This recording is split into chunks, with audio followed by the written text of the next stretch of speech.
Selamat pagi kepada semua wakil-wakil media, juga kepada pengurusi kebangsaan DAP, saudara Tan Kok Wai, rakan-rakan saya, saudara Kula, saudara Ku Pei Tong, Ahli Parlimen Kota Melaka, saudara Lim Wei Eng, Ahli Parlimen Kepong, saudara Ria, Ahli Parlimen daripada Jelutong, saudara Fung Kui Lun, Bendahari Kebangsaan DAP, Ahli Parlimen Bukit Bintang, saudara Edri, itu Adun Dusun Tua kan, dan juga saudara Steven Sim, Ahli Parlimen kawasan Bukit Bertajam.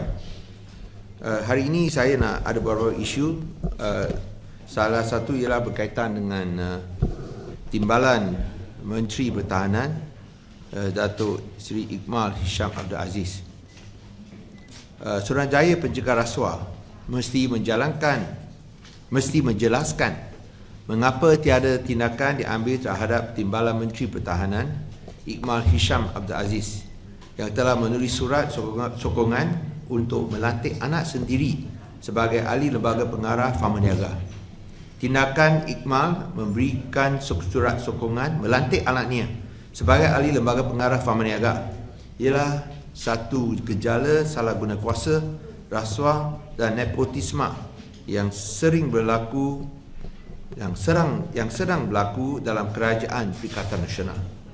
Dalam surat Ikmal kepada Menteri Kanan Pertahanan Datuk Seri Ismail Sabri bertarikh 5 Jun, Ismail Sabri telah meminitkan kepada pengerusi Lembaga Tabung Angkatan Tentera LTAT yang menyatakan persetujuannya untuk melantik anak Ikmal sebagai pengarah Fama Niaga.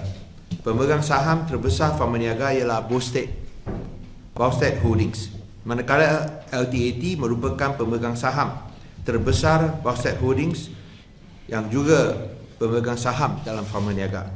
Tiada keraguan di sini bahawa SPRM perlu menyiasat dan mengambil tindakan kerana Ikmal telah meminta jawatan yang akan menguntungkan anaknya sendiri menggunakan kedudukan beliau sebagai timbalan Menteri Pertahanan.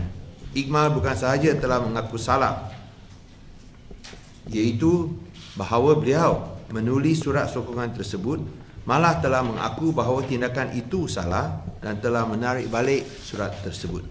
Tindakan mengeluarkan surat sokongan bagi melantik anak sendiri sekali dengan persetujuan Ismail Sabri jelas melanggar salah satu kesalahan SPRM, iaitu meminta rasuah atau habuan. Jelas di sini bahawa sudah terlambat untuk Ikmal menafikan tanggungjawab kerana beliau sudah pun melakukan tindakan mengeluarkan surat sokongan tersebut untuk mendapatkan habuan bagi anak sendiri dengan menyalahgunakan kedudukannya sebagai timbalan Menteri Pertahanan. Malah tindakan untuk mendapatkan habuan tersebut boleh dianggap telah genap dan lengkap apabila Datuk Seri Ismail Sabri bersetuju dengan cadangan Ikmal untuk melantik anaknya itu.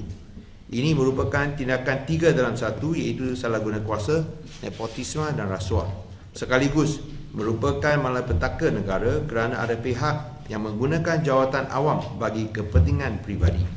Setakat ini tiada apa-apa berita bahawa SPRM ada ambil tindakan tentang isu ini. Semua orang adalah sama di sisi undang-undang, tidak kira seorang VIP ataupun seorang rakyat biasa. SPRM harus mengambil tindakan segera terhadap Ikmal untuk menunjukkan bahawa mereka tidak mengambilkan double standard atau dasar pilih kasih.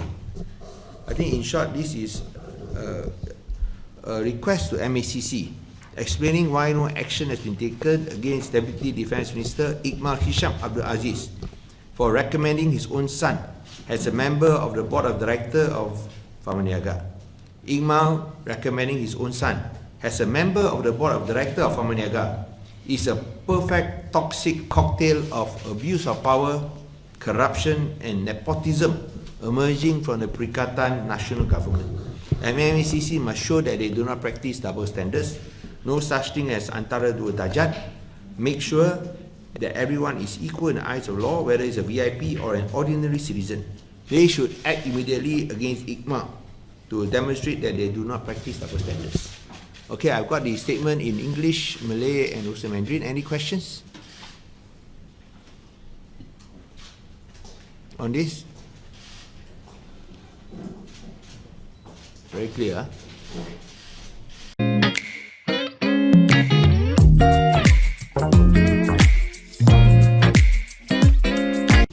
this is in relation to a moratorium hotline that DAP is establishing on behalf of all Malaysians who will be affected when the moratorium on bank loans expire by the 30th of September.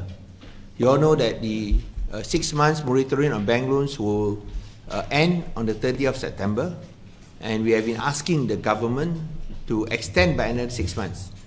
As I said previously, when the government extended the IMCO until 31st of December, end of the year, there were no financial or economic measures to help Malaysians who will be affected by the IMCO. Only extension of IMCO, no extension of the moratorium or financial measures to assist businessmen and to assist ordinary Malaysians to save jobs and to save businesses.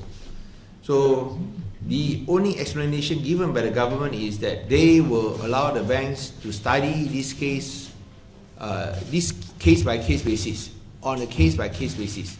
That means you can apply, but the banks will decide on a case by case basis whether to extend or to give you an extension.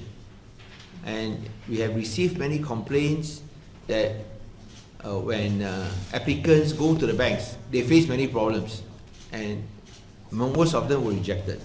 So we want to collect data and information of those who went to the banks and were rejected, and then we want to submit it to the government to support our case that you must give an automatic extension.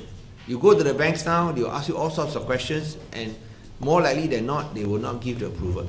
So this hotline was established, I think, through Khoo Pei Tong, I think Sarah Khoo Pei Tong, and then Steven Sim, amongst others. They set up this hotline so that we can help ordinary Malaysians, especially individuals and businesses who want an extension of the moratorium after the 30th of September but are unable to get them.